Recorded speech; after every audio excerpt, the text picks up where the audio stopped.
खुंजा टिकट्यात तिथनं खारका बदाम पुन्हा काही भूक लागली तोंडात टाकताना खारका खुंजा चांगल्या बघून.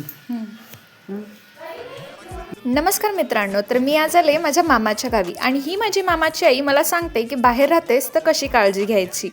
आणि आजचा स्पेशल मेन्यू तर मामीने खूपच छान केलेला. पनीर मटर, बटाट्याची भाजी आणि त्यासोबत श्रीखंड आणि पुरी. मामीने एकदम एवणच जेवण बनवलेलं होतं. आता म्हटलं पहिला पुरुष मंडळींना वाढून घेऊया, त्यानंतर आम्ही लेडीज मंडळी पण जेवायला निघालो. सगळ्यांनी जेवणावर तर असा ताव मारला की काय सांगायचंच नाही. त्यानंतर या बहिणींच्या गप्पा गोष्टी तर खूपच रंगलेल्या होत्या. त्यानंतर मामाची आई निघाली आम्हाला भाजी देण्यासाठी.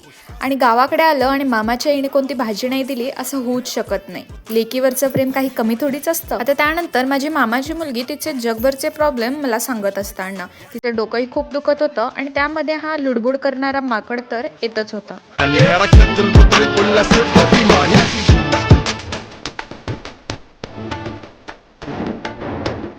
आता घरी जाण्याची वेळ झालेली होती, त्यामुळे आता लवकरच मी घरी निघते आणि हा व्हिडिओ मी इथेच एंड करते आमच्या छोट्याशा ॲनिमल लवर सोबत. पुन्हा भेटू नवीन ठिकाणी. Bye bye.